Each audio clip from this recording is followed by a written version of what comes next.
ऋग्वेद के 10वें मंडल में जब आप पढ़ेंगे पुरुषाः सुक्ता के अंदर, तो आपको पढ़ने के लिए मिलेगा।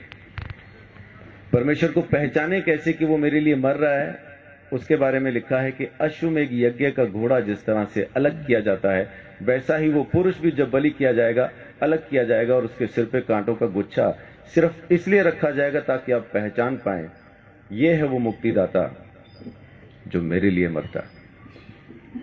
ये बात मैं परमेश्वर की कर रहा हूं, ईसाइयों की कर नहीं रहा। ईसाई की सुन के अगर समझ के सुनेंगे, आपकी समझ के बिल्कुल बाहर बातचीत है। एक ईसाई बोलता है, हिंदू सुनता है, कुछ समझ में नहीं आता। लेकिन जब एक पापी बोलता है मैंने उद्धार पाया, आप भी पा सकते हैं और परमेश्वर की जरूरत आपको भी है, तो समझ में आने लगता। तो इसलिए हिंदू मुस्लिम सिख ईसाई की चादर तो पहले उतार के फेंक दे। परमेश्वर चाहिए तो हिंदू को मिलेगा नहीं, किधर भी लिखवा लो। सिख को मिलेगा नहीं, मुसलमान को मिलेगा नहीं, ईसाई को मिलेगा नहीं, मिलेगा इंसान को। उस इंसान को जो पापी है, स्वीकार करता है कि मैं हूं पापी और मुझे एक मुक्तिदाता की जरूरत है, उसी को तो मिलेगा। पहलवान को डॉक्टर की क्या जरूरत है? जरूरत तो मरीज को है। तो धर्मी को परमेश्वर नहीं चाहिए, परमेश्वर तो पापियों को चाहिए, और पापियों को बचाने ही वो जमीन पे आया है, यही उसकी मोहब्बत है। तो मैं अपनी बात को यहां खत्म करता हूं कि परमेश्वर प्रेम है। बाइबल के अंदर लिखा है, पहला यूहन्ना की पत्री में 4 अध्याय में लिखा है कि परमेश्वर प्रेम है। उसके प्रेम को समझेंगे तो आप अपने पापों से मुक्ति पा सकेंगे। दोबारा जन्म होना नहीं है आपका। माफ कीजिए, एक चीज ये छोटी सी क्लियर करके मैं अपनी बात को खत्म करूंगा, क्योंकि अपन को शैतान ने एक वहम में डाला हुआ है कि इस जन्म में नहीं तो अगले में मुक्ति हो जाएगी, इसलिए अपन आराम से बैठे। कहने वाले ने कहा था काल करे सो आज कर, आज करे सो अब, पल में प्रलय होगी, बहुरी करेगा कब। लेकिन शैतान ने बोला आज करे सो काल कर, काल करे सो परसों। इतनी जल्दी क्या पड़ी है जब जीना है बरसों। बच्चे, आपका नाम क्या है? ध्रुव। आपके बच्चे कहां हैं? अजीब सवाल है। उम्र क्या है आपकी? 9 साल के बच्चे से मैं पूछ रहा हूं कि आपके बच्चे कहां हैं? आम के पेड़ पे जो मई जून में आम लगने हैं, इस वक्त कहां है? बहुत बहुत शुक्रिया। गुरुजी कहते हैं आम में, उसी पेड़ में वो आम है जो मई जून में दिखाई देंगे। तो ध्रुव के बच्चे कहां हैं? ध्रुव में। जब उसका मौसम आएगा बच्चे नजर आएंगे। तो जब ध्रुव नहीं था तब उसके बच्चे कहां थे? पापा में। और जब पापा नहीं थे तब ध्रुव के बच्चे कहां थे? दादा में। जब दादा नहीं थे तो कहां थे? तो उनके पिता में, उनके पिता में, उनके पिता में।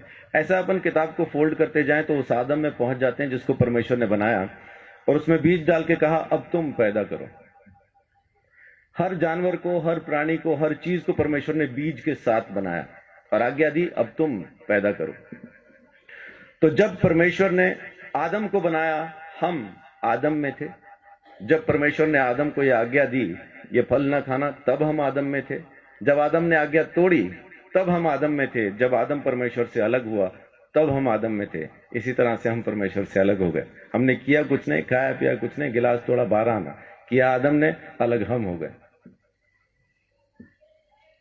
वेदों में लिखा है कि बच्चा पैदा होते ही पाप के हाथ में सौंप दिया जाता, पैदा होते ही पापी हो जाता, कारण उसका बीज पापी है। एड्स जिस माँ बाप को है, बच्चा पैदा करेंगे एड्स की बीमारी के साथ पैदा होना। इस वजह से हम पैदा ही पापी होते हैं, इसलिए हमें मुक्ति की जरूरत है। और अगर मुक्ति हम खुद ले सकते होते तो मुक्ति दाता शब्द कभी आता नहीं। देने वाला हमको जरूर चाहिए, वो एक ही है। परमेश्वर ने हमारे लिए मुक्ति का रास्ता खोला, स्वयं हमारे लिए बलिदान दिया ताकि हम हमारे गुनाह से आजाद हो जाएं। ये उसकी मोहब्बत नहीं तो और क्या है।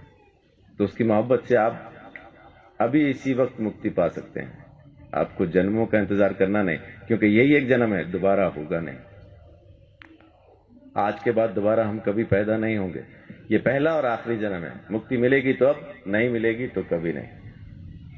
तो परमेश्वर प्रेम है, उसके प्रेम को समझें, उसके दिए हुए उद्धार को समझें। यीशु मसीह ने मेरे लिए मेरे सारे दंड को सह लिया और मेरे गुनाहों से मुझे आजाद किया। ये काम उसने आपके लिए भी किया है, बस आपको स्वीकार करना है। परमेश्वर आप सबको बहुत आशीष दे। बड़ी बात है।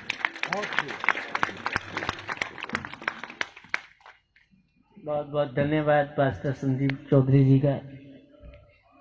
मेरे सवाल का इन्होंने बड़े सरल रूप में उत्तर दे दिया, और अगर यही चीज हम सभी के समझ में आ जाए तो हमारा भटकाव खत्म हो जाए। मैं इनका बहुत बहुत धन्यवाद करता हूं कि इस गुरुदेव के रचित सर्वधर्म सम्मेलन के अंदर आपने पहुंचकर इस उत्सव की शोभा बढ़ाई है। मैं आपका बहुत शुक्रिया अदा करता हूं।